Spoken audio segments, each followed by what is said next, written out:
سلام سلام كورات تختاتل تشانلنا خمي كم يخون مبارك سلام معكم كذا حل في فيديو قتلوا بزعبة حدش توبيكاتنا مايكروسوفت اكسل حزنا لكم كريمنا علنا نزل فيديو زي حدش تزخون سوات بليز سبسكرايب بمقار أبلات بيتسبنا نزل شانل كونوا زي فيديو زي نخالي انخبات حاول شيرنا لايك مقبار أي فليكم للمو لو ما عندك ديسكس نقبرو لما بزعبة ريليتيفنا absolute reference بزعبة auto formula مالتون minimum maximum number sum average count number زولو auto formula تنرئينا كواتي للمع بزعبة basic functions rank خمي جيرنا نقبر سمول letter تتحفو alphabet كمي جيرنا ناو capital letter نغير كاو capital letter كمي جيرنا ناو سمول letter نغير زولو فورمولاتات هلو زياتهم كنرئينا سلازي كلها أنا بحمار نتنح مالتي وين اليوم عندنا نرئيو بزعبة مجمّرة بزعبة relative absolute value ወይም ደግሞ relative absolute reference ኣብ ማይክሮሶፍት ኤክሴል እንታይ ይመስል ዝብል እዩ ንኣብነት ሕዚ ኣብዚ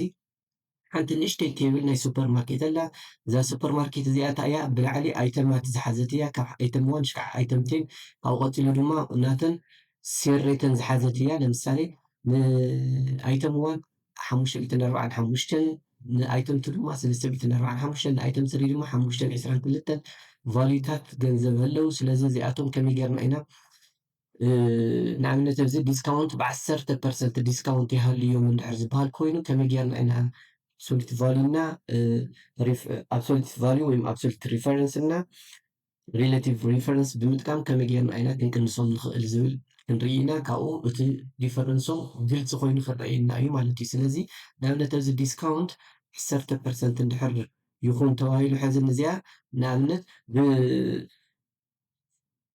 ሪሌቲቭ ሪፈረንስ ክሰርሖ ከለኹ እንታይ ክገብር ዝኽእል ኣብዚ እዚ ኳልስቲ ይብል እሞ ካብኡ እዚኣ ካብኡ ዘላ ቫልዩ ማይነስ ባዕላታ ቫልዩ መሸጢታ ባዕላታ ቫልዩ መሸጢታ እዚኣ ክራባሕ ከሎ ብዛ 10% ዝተባሃለት እየ ክራባሕ ዝኽእል ማለት እዩ ካብኡ ኢንተር ክብል ከለኹ 10% ናይ እዚኣ ተቐኒሳ ኣብዚ መፅያላ ማለት እዩ እዚ ኳልስቲ ለኤጌይ ነብዚ ከዓ ከም ኣየ ዘስቴም ዝፅሕፍ ዝኽእል ማለት እዩ ዛብ ዝኒያ ቫልዩ ማይነስ ኤጌን ኣብ ቅድሚ ውሽጢ ባዕላታ ቫልዩ እዚኣ ባዕላታ ቫልዩ እዚኣ ክራባሕ ከሎ ብክንደይ ይኾን ኣሎ ብዛ ኣብዚ ዘላ ቫልዩ ማለት እዩ ኤጌን እዚኣ ኢንተር ክብል ከለኹ ከምዚ ትመፅእ ማለት እዩ ነገር ግን እዚ ድራግ ክገብሮ ከለኹ ኣይክሰርሐለይ ምክንያቱ ዘይሰርሐለይ ድማ እንታይ እዩ ኣይክሰርሐለይ ምክንያቱ ዘይሰርሐለይ እንታይ እዩ እዚ ኣብዚ ሕዚ እኒኦ ኣብዚ ሕዚ ኦፎር እዩ ኦፎር ግን ዝብል ኣብዚ ቫልዩ የፍለይ ማለት እዩ ምክንያቱም ድራግ ክገብሮ ከለኹ ናይ ግድን ወይም 10 ግዜ 10 ኣይተም ታልዩ 10 ግዜ ከምዚ ፎርሙላ እናእተኹ ክትሰርሕ ኣለኒ ተዘይኮይኑ ግን ኣብሶሉት ቫልዩ የክም ዘለኒ ሪፈረንስ ቫልዩ ክጥቀም የብለይ ምክንያቱም ሪፈረንስ ቫልዩ ተኮይኑ ድራግ ብዝገበርክዎ ቁፅሪ ኣብኡ ዘለዉ ቫልዩታት እዩ እናኣበለ ዝኸይድ ማለት እዩ ንኣብነት ሕዚ ሪፈረንስ ንምንታይ ክጠቕመና ይኽእል ንካልኦት እዩ ክጠቕመና ዝኽእል ኣብዚ ሕዚ ንኣብነት 10% እንድሕር ኢለ ግን ክሰርሐለይ ይኽእል እዩ ማለት እዩ ሕዚ ኣብዚ 10 እንተኢለ ግን ክሰርሐለይ ይኽእል እዩ 10 እዚ እዚኣ 10% ክብላ እሙና እዚ ሕዚ ከም ዝተገይረ ግን ናይ ዛብዚ ዘላ ክሰርሐለይ ኢላ ማለት እዩ ስለዚ ካብ ከምዚ ምግባር ግን ኣብሶሉት ቫልዩ ብምጥቃም ሓደ ግዜ ምግልጋል ይከኣል እዩ ከመይ ጌርና ኢና ክንገላገሎ ንኽእል ዝብል ሌትሴ ንኣብነት እዚ ሕዚ እዚ ኣብሶሉት ባይ ዘ ወይ ኣብኡ ከለኹ ክነግረኩም እዚ 20% ተባሂሉ ንኣተና ነንሕድሕድ ፎርሙላ ከዓ 20% ናበልና ኢና ክነብል ንኽእል ማለት እዩ ምክንያቱም ክሳብ እዚ 11 ወይም 10 ኣይተማት ስለ ዘለውና ን10 ኦም ኣይተማት ከምኡና ገበርና ንኽእል ማለት እዩ ስለዚ ኣብሶሉት ሪፈረንስ ክንጥቀም እንተኮይንና ግን ዛብዚ ዘላ ፎርሙላ ኣብዚኣ እንታይ ሲምፕሊ ክገብር ይኽእል ዳይሬክትሊ ካብ ኪቦርደይ ኤፍ4 ክነክእ እየ ማለት እዩ ኤፍ4 ክነክእ ከለኹ እንታይ ትኸውን ዶላር ኤን ዶላር 4 ኮይና ኣላ ማለት እዩ እዚኣ ማለት እያ ማለት እያ ኣብሶሉት ሪፈረንስ ማለት እዩ ድሌቱ ድራግ ተተገበረ ዛብዝኒያ ቫልዩ ግን ዛብዚ ቫልዩ ዝሓዘት ኣድሬስ እዚኣ ጥራሕ እያ ትኸውን ትኽእል ማለት እዩ ስለዚ እዚኣ ኢንተርቴልያ ከምዚ ትኸውን ኣላ እዚኣ ካብኡ እንድሕር ከምዚ ድራግ ጌርያ ንኩለን ዘስቴም ትኸውን ኣላ ማለት እዩ ስለዚ ንኩለን ዘስቴም ሕዚ ከክንደይ ቀኒሰ ኣለኹ ከኪ 10% ቀኒሰ ኣለኹ እዚ ሕዚ 30% ተገይረዮ ኣብ ኩለን ይሰርሕ እዩ ኣብ ኩሉ ብሓደ ግዜ ቀኒሱ ኣሎ ኣብዚ ሕዚ 50% ተገይረዮ ፅባሕ ኣይትመፂና ኣይ 50% ቀንሕ እንድሕድሕዱ ኣይተም ዝብል ሰብ ተባሃለ 50% ተገይርናዮ ንኩሉ ኣውቶማቲካሊ 50% ይቀንስ ኣሎ ማለት እዩ ስለዚ ከጠቃልሎ ከለኹ ኣብሶሉት ሪፈረንስ እና ሪሌቲቭ ሪፈረንስ ጥቕሙ እንታይ እዩ? ኣብሶሉት ሪፈረንስ ማለት ድሌቱ ካልኩሌሽን ድራግ ተተገበረ እቲ ኣብሶሉት ሪፈረንስ ዝገበርናዮ ብኤፎር ካብ ኪቦርድና ወይ ከዓ ማኑዋሊ ዶላር ኢልና ዝፀሓፍናዮ ግን ቫልዩ ኣየቕንስን ኣውቶማቲክ ኣብኡ ከሎ ክሰርሐልና ይኽእል እዩ። ሪሌቲቭ ሪፈረንስ ዝበሃል ግን በቃ ላይክ ኣብኡ ካሊእ ካልኩሌሽን ንሪኦ ድራግ ክንገብሮ ከለና እቶም ቫልዩ ኣብኡ ቀፂሎም ዘለዉ ብሮ እንተኮይኑ ብሮ እናቐፀለ ይኸይድ፣ ብኮለመን እንተኮይኑ ከዓ ብኮለመን እናቐፀለ ዝኸይድ ዓይነት ቫልዩ እንተኮይኑ ከዓ ኣብ ሪሌቲቭ ሪፈረንስ ንብሎ ማለት እዩ። ስለዚ ናይ ኣብሶሉት ሪፈረንስን ሪሌቲቭ ሪፈረንስን ዲፈረንሶም ኣብዚ ወዲእና ኣለና። ቀፂልና ክንኽእል ድማ ብዛዕባ ኣውቶ ፎርሙላ እዩ። ኣውቶ ፎርሙላ ማለት እንታይ ማለት እዩ? ሲምፕሊ ድራግ ጌርና ፎርሙላታት እንሪእየሉ ዓይነት ፎርሙላ እዩ። ስለዚ ኣውቶ ፎርሙላ ኣብ ማይክሮሶፍት ኤክሴል ናይ ሎሚ ዕንቲ ትምህርትና ክንደይ ዓይነት ኣውቶ ፎርሙላ ክንርኢ ኢና? 5 ክንርኢ ኢና። ካብዚ ዝተውሃቡና ዝርዝራት ሚኒማም ፋንክሽን ኣውቶ ፎርሙላ ክንርኢ ኢና፣ ማክሲማም ፋንክሽን ኣውቶ ፎርሙላ ክንርኢ ኢና፣ ሰም ኣውቶ ፎርሙላ ክንርኢ ኢና፣ ኣቨሬጅ ኣውቶ ፎርሙላ ክንርኢ ኢና፣ ካብኡ ከዓ ካውንት ኣውቶ ፎርሙላ እውን ክንርኢ ኢና ማለት እዩ። ሕዚ ንኣብነት ኣብዚ ኣብዚ ክንደይ 8 ኣይተማት ኣለዉ። ካብዞም 8 ኣይተማት ስኢልና ድራግ ክንገብር እሞ እዚ እዛ ናይ መጨረሻ ባዶ ጌርና ሚኒማም ካብዞም ድራግ ዝገበርናዮም ክንደይ እዮም ንምባል እናበኢና ንኸይድ። ኣብዚ ኣውቶ ሰም ትብለላ እዛ ኣረው እዚኣ ክሊክ ክንገብር ከለና ኣብዚ ዝርዝር ኣለውና። ስለዚ ናይ ሚኒመም ፋንክሽን ንምፍላጥ ሚን ክሊክ ክንገብር ከለና ባዕሉ እቲ ቫልዩ የምፅአልና። ካብዞም ሰሌክት ዝገበርካዮም 31 ቁፅሪ እዩ ሚኒመም ፋንክሽን ዝብል የምፅአልና ማለት እዩ። ማክሲማም ከምፅአልና ከዓ እንታይ ንገብር? ማክሲማም ኣውቶ ፎርሙላ ከዓ ከምፅአልና እንታይ ንገብር? ኣብዚ ሲምፕሊ ክሊክ ንገብር እሞ ከምዚ ጌርና ፅቐይጥና ንወስድ ድራግ ንገብር። ድራግ ጌርና ናብዚ መፂና ኣብዚ ክሊክ ጌርና ማክስ ክንብል ከለና እዚ ማክሲመም ቫልዩ ማለት እዩ። ካብዞም ኣብዚ ዘለዉ ማክሲመም ቫልዩ ክንደይ ከም ዘሎ የርእየና ማለት እዩ። ኤጌይን ኣብዚ ድራግ ጌርና እውን ኣብ ከለና ናይዚኦም ኩሎም ሰም ንምባል ከዓ ኣብዚ ኣውቶ ሰም ትብለላ ኣብዚ ባዕላ ኣውቶ ሰም ክሊክ ተጌርናዮ ኣውቶ ሰም ወይ ከዓ ኣብዚኣ ኣሮ ኣቲና እውን ሰም ትብለላ እዚኣ ሰም ተልናያ ባዕላ እታ ቫልዩ ተምፅአልና ማለት እዩ። ስለዚ እዚኣ ኣውቶ ሰም ተልናያ እዚኣ ሶሪ እዚኣ ምከጥፋእ ካብዚኣ ድራግ ጌረ ኸይደ ሰም ቴልያ እታ ቫልዩ ባዕላ ተምፅአለይ ማለት እዩ ናብዚ። ስለዚ ኣብዚኣ ክሊክ ይገብር እሞ እዚኣ ሰም ክብላ ከለኹ ከምዚኣ ጌራ ታድምር ተምፅአለይ ማለት እዩ። ኤጌን ኣቨሬጅ እንደገና ካልኩሌት ንምግባር እንታይ ኢና ንገብር?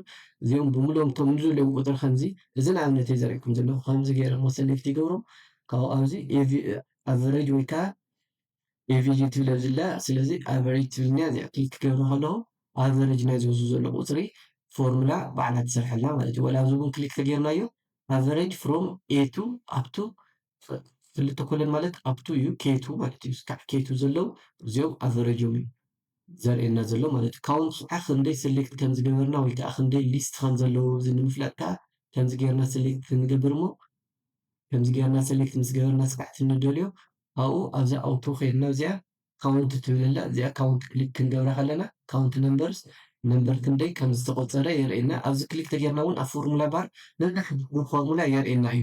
እዚ ኳልስ ኢሉ እዚ እንታይ የብሉ ካውንት ካብ ኤቱ ናብ ኤልቱ ዘለዉ ካውንት ጌረስ ክንዲ ዝመፅለይ ዝብል ኣሎ ማለት እዩ። እዚ እውን ኣቨሬጅ ይብለና ኣሎ። እዚ እውን ሰም ካብዚ ናብዚ፣ እዚ እውን ማክሲማም ካብዚ ናብዚ፣ እዚ እውን ሚኒማም ካብዚ ናብዚ እናበለ የርእየና። ነዚኦም ነንሕድሕዶም ከዓ ናብ ታሕቲ ንምባል ከዓ ኣብዚኣ ድራግ ጌርና ከምዚ ክንገብር ከለና ኣውቶማቲካሊ እቲ ቁፅሪ ባዕሉ የውፅአልና ማለት እዩ። ኣውቶማቲካሊ እቲ ቁፅሪ ባዕሉ የውፅአልና ማለት እዩ። ስለዚ ሕዚ ንኣብነት ኣብዚ ሚኒማም ፈንክሽን ናይ ባዕላ ክንሰርሐ ከለና ከምዚኣ ጌርና ሚኒማም ፈንክሽን ክንሰርሐ ከለና 31 ናይ ኩለን እየን። እዚኣ እውን ከምዚ ገይሩ የውፅአልና። እዚኣ እውን ኣቨሬጅ ናይ ኩሉ ክንደይ ምዃኑ ከምዚ ገይሩ የውፅአልና። እዚ እውን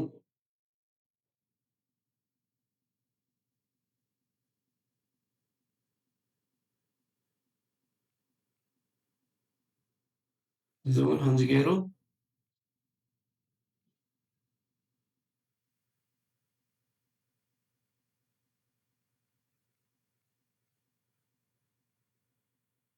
ኦኬ ኦኬ ኦኬ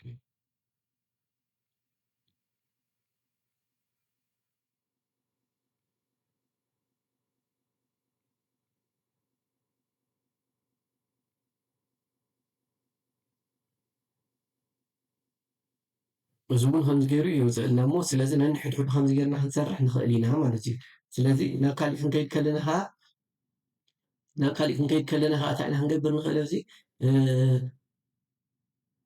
ናብ ካሊእ ክንከይድ ከለና ከዓ ስለ ቤዚክ ፈንክሽን ርኢና ኣለና። ስለዚ ናብ ካሊእ ክንከይድ ከለና ከዓ ኣብዚ እንታይ ኢና ክንገብር ንኽእል ከዓ ኣብ ቤዚክ ፈንክሽን ክንርኢ ንኽእል ኢና። ቤዚክ ፈንክሽናት ማለት እንታይ ማለት እዮም? ልሙዓት ንሪኦም ከዓ ብዛዕባ ራንክ ፈንክሽን፣ ብዛዕባ ኣፐር ፈንክሽን፣ ብዛዕባ ሎወር ፈንክሽን ክንርኢ ኢና። ስለዚ ራንክ ፈንክሽን ማለት እንታይ ማለት እዩ? ሕዚ ኣብዚ ቁፅርታት ኣለውና ኣብዚ ካብዚኣቶም ዝተውሃቡና ቁፅርታት ኣለዉ። እዚኦም ሕዚ ንኣብነት እዚ ነምበር ዋን እዩ። እዚ እዚኣ እሞ እንተና ተስተኻኸላ ማለተይ ብነምበር ክገብራ እሞ ኣብ ፎርማት ሴላ መጀመርያ። ስለዚ ፎርማት ሴል ኣብኡ ከለና ከዓ ንመሃሮ ከለና ብነምበር ንምግባር እንታይ ኢና ንገብር? ኣብዚ ጀነራል ኣቲና እዚ ነምበር ንብሎ እሞ ኦኬ ክንብል ከለና ብነምበር እዩ ዝኮን ብፐርሰንት ስለ ዝነበረ እዩ። ስለዚ እዚ ዋን፣ እዚ ነምበር ቱ፣ እዚ ነምበር ስሪ፣ እዚ ነምበር ፎር፣ እዚ ነምበር ፋይፍ ኢልና ንሃቦ። ስለዚ እዚኦም በብራንኮም ዘምፅዎ ካብ ሚእቲ ውጤት ክንፅሕፍ ከለና እዚ 85 ኣምፅኡ፣ እዚ 90 ኣምፅኡ፣ እዚ 100 ኣምፅኡ፣ እዚ 20 ኣምፅኡ፣ እዚ 50 ኣምፅኡ ንብል። ስለዚ ኣብዚ ናይዚኦም እዚ ቁፅሪ ንበሎ እሞ ነምበር፣ እዚ ከዓ ሪዛልት ንበሎ እሞ እዚ ከዓ ራንክ ንበሎ ብራንኮም ማለት እዩ። ስለዚ ራንክ ክንሰርሕ ከለና እንታይ ኢና ንገብር? ኩሉ ግዜ ፎርሙላ ክንፅሕፍ ከለና ብኤክሴል እዚ ኢኳልስ ቱ ኢልና ንፅሕፍ። ስለዚ እዚ ኢኳልስ ቱ ኢልና ካብኡ እንታይ ንብል? ፈንክሽን ኔሙ ራንክ ንብሎ ማለት እዩ። ራንክ ንብሎ እዚ። ስለዚ ራንክ ንብሎ እሞ እዚኣ ካብኡ ኣብ ቅንፍ ውሽጢ ራንክ ኢልና ንመን እዩ? ንዚ ንብሎ ማለት እዩ። ካብኡ ካብ መን እዮም ራንክ ክግበሩ ተታና ሪፈረንስ ኦርደሮም ካብዚ ጀሚርና ናብዚ ማለት እዩ ዘለዉ ሪፈረንስ ኦርደር ራንክ ክበረለ ኢና ንብል ዘለና። ስለዚ እዚ መበር ሳልሳይ እዩ ዘለዎ። ምክንያቱ ተቀዳማይ መን እዩ? 90 ሚእቲ፣ ካልኣይ መን እዩ? 90 ሳልሳይ መን እዩ? ስለዚ 85 ሳልሳይ ኮይኑ ኣሎ። እዚ ከዚ ድራግ ክንገብሮ ከለና ግን ንከይሰርሐልና ይኽእል እዩ። ምክንያቱ ንከይሰርሐልና እንታይ እዩ? እዚ ድራግ ብዝገበርክዎ ቁፅሪ እዞም ሪፈረንሰብ ዘለዉ ናወሰኹ እዮም ዝኸዱ። ናወሰኹ ክኸዱ ከለዉ ሕዚ ብልዕሊኦም ዘሎ ኤክስክሉድ እናገበሩ እዮም ዝኸዱ። ሕዚ 50 ኮምፒት ዝገብር ምስ መን እዩ? ካብ 17 ጀሚሮም ንታሕቲ ዘለዉ እዮም። ካብ 17 ዘለዉ ከዓ ባዶ እዮም። ስለዚ እቲ ናይ ዓንቲ ወይ ኮንሰፕት ኣብዚ ክንሪኦ ከለና እንታይ ዓይነት ሪፈረንስ ኢና ክንጥቀም ዘለና? ንራንክ ዝብል እንትን ኣለና። ስለዚ እቲ ዓይነት ሪፈረንስ ኢና ክንጥቀም ዘለና ኣብሶሉት ሪፈረንስ ኢና። ምክንያቱም እዚ እንታይ እዩ? ሪሌቲቭ ሪፈረንስ ኢና ንጥቀም ዘለና ሕዚ ማለት እዩ። ሪሌቲቭ ሪፈረንስ ግን ንራንክ ክሰርሐልና ይኽእል። ስለዚ እንታይ ክንጥቀም ኣለና? ኣብሶሉት ሪፈረንስ። ኣብሶሉት ሪፈረንስ ኢና ንጥቀም ኣብዞም ኣብዚ ዘለዉ ኮለመን እዮም ንጥቀም ማለት እዩ። ስለዚ ኣብዚኣ ክሊክ ጌርና ናበይ ንኸይድ?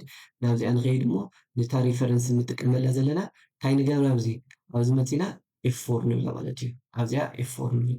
እዚኣ ኤፍ4 ክንደኽኣ ከለና ከምዚ ቀይራት ኢልና እኒኣ ዶላር ኦ ዶላር ሰርቲን ቀይራትና እኒኣ። ኣብዚኣ እውን ኤፍ4 ንብላ ማለት እዩ።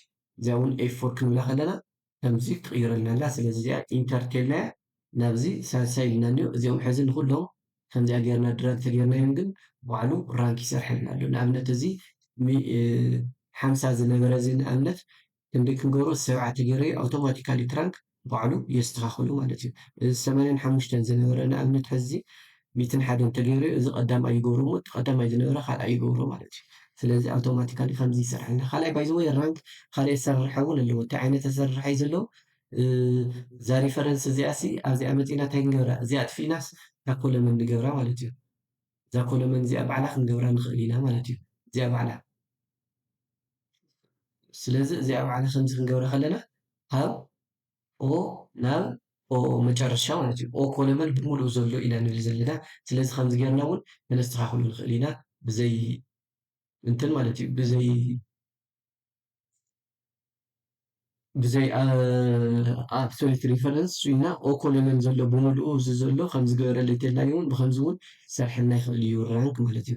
ስለዚ ክቡራት ተኸታተልቲ ቻናልና ንሎማዓንቲ ተሰዓቱ ንኸይነውሕ ኣብዚ ንዛዝም እሞ ንዝቕፅል ዘሎ ግን ብዛዕባ ፎርማቲንግ ክንመሃር ኢና። ብዛዕባ ፎንት ስታይል፣ ኢፌክትስ፣ ሮ ኤንድ ኮለመን ኣጀስትመንት፣ ቴክስት ኣላይመንት፣ ቴብል እንታይ ይመስል ኣብ ኤክስኤል፣ ወርድ ቴክስት፣ ሮቴት ቴክስት እዚኣቶም ክንመሃር ኢና። ስለዚ ሎማዓንቲ ዝበልናዮ ኣብዝሓ ወዲና ኣለና። ነዚ ቻናል እዚ ሓደሽቲ እንድሕር ሃሊኩም ፕሊዝ ሰብስክራይብ ብምግባር ኣባላት እዚ ቤተሰብ ትኹኑ። እንድሕር ፈቲኹሞ ድማ ላይክ ሼር ብምግባር ብካልኦት እውን ንክባፃሕ ኣይትረስዑ። ንሎማዓንቲ ወዲና ኣለና። እዚ የቐኒየለይ ዳሓን ኩኑ